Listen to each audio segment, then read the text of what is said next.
Ka-Coffee, magandang araw po sa inyo, Luzon, Visayas at Mindanao. Nakikinig ako, Ka-Coffee, ng hearing dyan sa Senado kasi itong si Amy Marcos ayaw pa rin tumigil sunod-sunod pa rin siya sa hearing. Ang wasaklap, sa hearing na dyan sa Senado, nadidiin sila lalo. Itong grupo nila, kasi alam naman natin si Amy Marcos, maka-Duterte yan. Si Bato de la Rosa, maka-Duterte yan. Napapahiya sila. Paano ba naman? Si Remulla ba naman? Si Department of Justice Secretary Remulla, yung kadebate ninyo dyan, paano kayo uubra? Mahusay ang abogado na yan. Secretary nga ng Department of Justice yan Ano ba kayo? Abogado? No offense sa mga hindi abogado. Pero anong panlaban ni Amy Marcos at ni Bato de la Rosa dito kay Department of Justice Secretary Remulla? Napapahiya lang sila. Pakinggan natin, Ka-Coffee, matatawa ka kasi si Bato napipikon. Napipikon na itong si Bato dito kay Remulla. Sige, pakinggan natin, Ka-Coffee, yung exchange of arguments nila. Medyo mahaba-haba ito, Ka-Coffee, pero kapit lang kayo dahil nababara dito si si Bato de la Rosa Wait lang. Wait lang. Pagkakaman natin itong just would like to bawal ang pikon. Remind the Secretary of Justice that we are not here to determine kung sinong tama, kayo ang tama, or kami ang tama. We are here para malaman yung katotohanan. Because somewhere along the way, alam namin may nagsisinungaling. Kaya gusto namin malaman kung anong tama. Hindi po kami nagsasabi na tama kami. Tama si Justice Ascuna, tama po kayo. Yung katotohanan lang po ang ating kinukuha dito. So, Madam Chair, if I may. Wait lang. Mamaya na, bago magtanong sa Bato. Sige, point 1. Gusto nilang ma-determine ang katotohanan. Unang-una, yung hearing na yan, biased. Biased. Ang chairperson, si Amy Marcos, na pro-Duterte. Hindi pa tapos ang hearing, may judgment na siya. Diba? Napag-usapan natin sa previous vlogs natin yan. May comprehensive findings na siya. Comprehensive findings na nagsasabi na may irregularity. Diba? Para sa pa yung investigasyon, may judgment ka na. Bias na bias yung investigasyon na yan. Si Bato, sabi niya, hinahanap niya ang katotohanan. Sir, kahit anong katotohanan pa ang sabihin sa'yo ng administrasyon na ito, ng mga cabinet members, hindi mo pakikinggan. Dahil sarado na rin ang isip mo. Dahil ang katotohanan na hinahanap mo, yung gusto mong marinig. Ang problema, yung mga maririnig mo mula sa cabinet secretaries ay contrary sa belief mo. So, hindi yan katotohanan para sa'yo. Kaya sinasabi niya, gusto nilang malaman ang katotohanan. Ano yung katotohanan? Paulit-ulit ang sinasabi yan. Si Digong may pinaslang 30,000 Ka-Coffee. Hindi man siya directly, pero hindi natin alam kung meron siyang direct participation, no? Pero co-perpetrator yung katawag sa kanya. Programa niya yung tukhang niyan Actually, Bato, kasama ka dyan. Programa niyo yung tukhang na yan.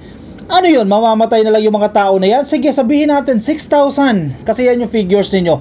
Mamamatay ba yung mga tao na yan without implementing your program? Yung tukhang yun na yan? Diba? Namatay yung mga tao na yan dahil sa programa ninyo. Sinong sisisihin mo? Si Batman. Malinaw kung sino sisisihin mo, wala nang iba.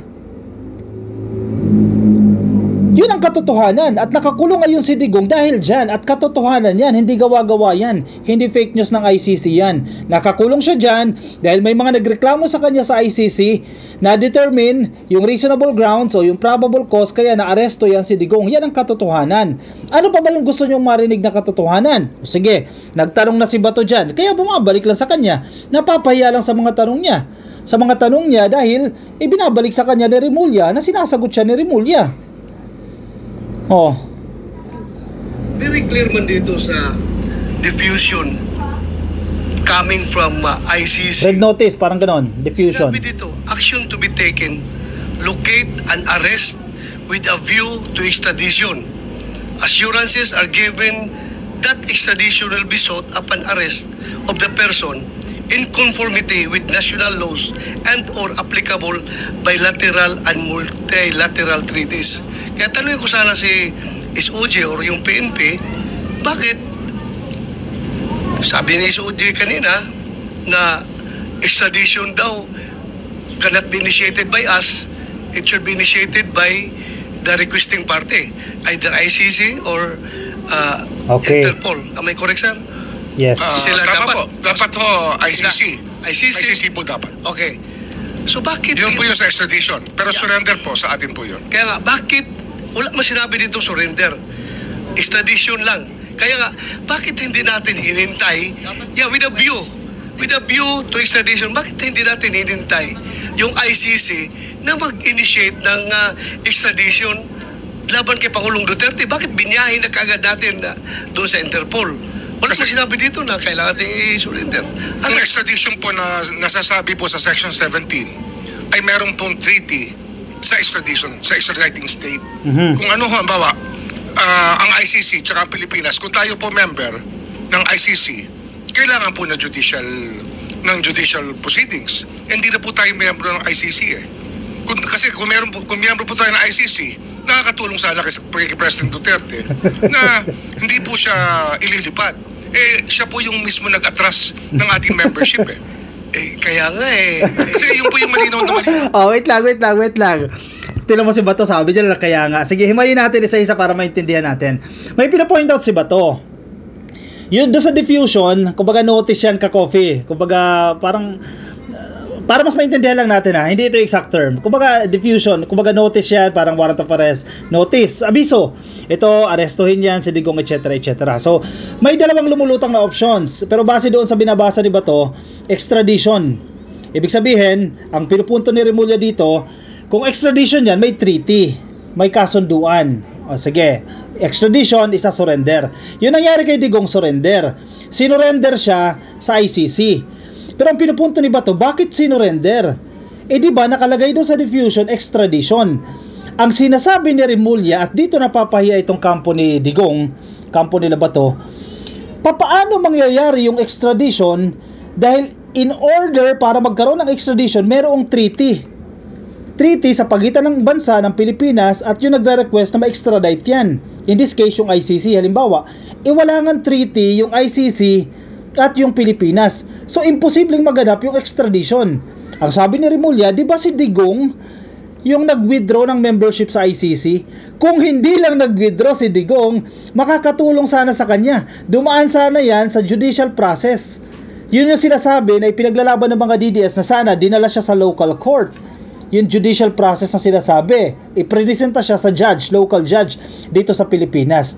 Pero ang talino ni Remulla na pinapahiya dito si Bato, mangyayari lamang po yan kapag extradition ang proseso. Pero para mangyari ang extradition na yan, dapat merong treaty, merong kasunduan sa pagitan ng extraditing state at ng Pilipinas.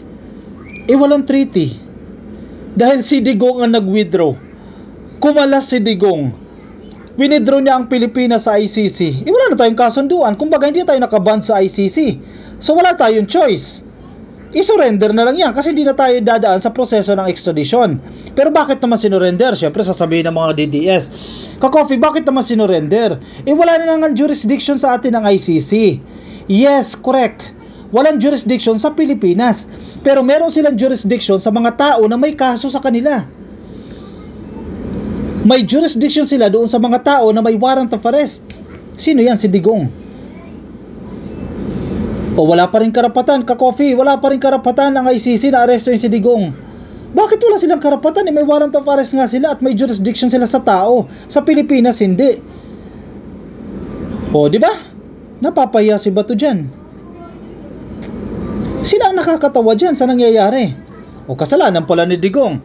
Kung hindi siya kumalas sa ICC, sana prinisenta muna siya sa local court dito sa Pilipinas at ang sinasabi ni Remulla, dumaan sana yan sa judicial process, hindi agad siya nalipad sa The Hague. Tuloy, kumbaga wala pa siyang 1 month. Kasi mag-anniversary na siya dyan sa The Hague.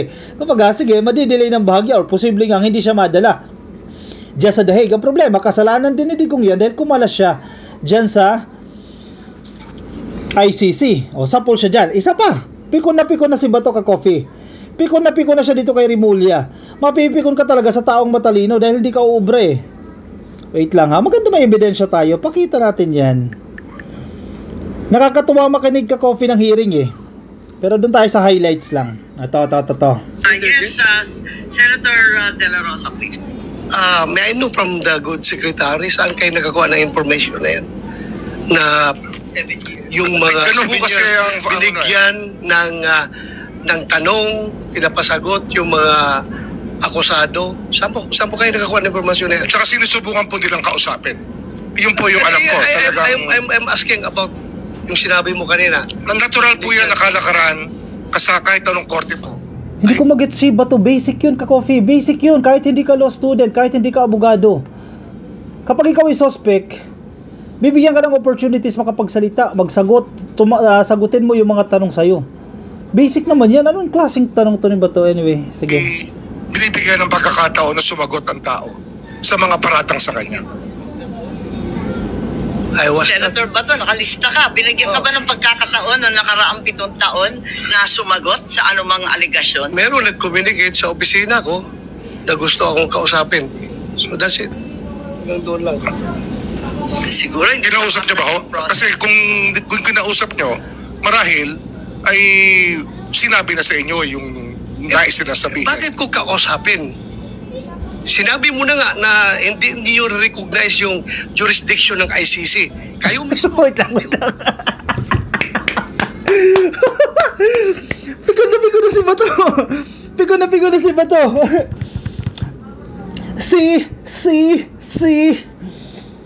Due process. Binigyan kayo ng due process na sagutin. Umamin si Bato. Sinulatan siya. Gusto mag-communicate sa kanya. Ang tanong ni Remulla, sinagot nyo ba ho? Hindi niya kinausap. Ganon din kay Digong.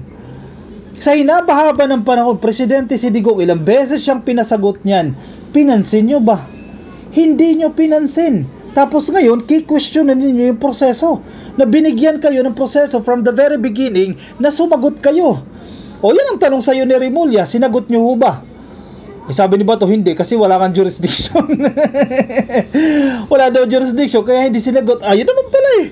Hindi sana sinagot nyo, sabihin nyo, wala kayong jurisdiction. Ganun lang yan, ka-coffee.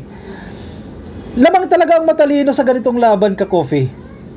Sagutin mo pa rin. Sinulatan kay ICC yan, international body yan, may kapangyarihan pa rin yan. Ang problema, hindi nyo sinagot. Simpleng sagot lang, kahit 2 sentences lang yan. O ipa-craft mo na yan sa PA mo. Oh, this is to respond to your queries. We don't want to answer your questions because you do not have any jurisdiction to my country, period. Tapos, at least sinagot nyo. Ang problema, hindi nyo sinagot. Tapos ngayon, magre-reklamo kayo, na-surprise kayo. Oh, ito pa ha. Umamin si Bato, nakatanggap siya ng communication pero hindi niya sinagot. Si Harry Roque mismo, kakampi nyo mismo si Roque. Hindi lang ako ready dito, ka-coffee. Sa sinabi mismo ni Roque yan. Sinabi niya, hindi siya pinapakinggan ni Digong mismo at ng mga tao nakapalibot kay Digong patungkol sa kanyang kaso sa ICC. Kung pinakinggan nyo lang si Roque, hindi sana nakakulong ngayon si Digong. O sinusumbatan kayo ni Roque ngayon. Teka, subukan kong hanapin. Sinusumbatan kayo ni Harry Roque ngayon. Bakit kasi kayo hindi nakinig sa kanya? Kung nakinig lang kayo, hindi sana mangyari yan. Tapos ngayon, maghahanap kayo ng masisisi ninyo. Kung sino-sino ang sisisihin ninyo na kayo din naman ang may kasalanan. Wait lang. Hanapin ko yung sinasabi ni Roque na yan. Nagkalaglagan sila dyan eh. Ba't hindi nyo kasi pinakinggan si Roque? Di ba alam nyo yun? International lawyer yun. Ibig sabihin, kakampi nyo si Roque, hindi nyo pinagkakatiwalaan. Sino pagkakatiwalaan nyo? Si Bato. Ano nangyari? Kung pinakinggan nyo si Roque, hindi nakakulong si Digong ngayon. Ang problema naman dito kay Roque, kasi sinungaling din, nagdududa rin siguro si Digong. Wag natin pakinggan niya kasi sinungaling yan. Ano nangyari sa kanya? Nakulong tuloy siya. Nakulong si Digong ngayon. Ang masaklap ngayon, naghahanap ng masisisi. Ang sinisisi nila ngayon, si PBBM. Diyos mio, Marimar. Wait lang ha, hinahanap ko ka-coffee ha. May statement si Roque dyan kasi shinare ko yun eh.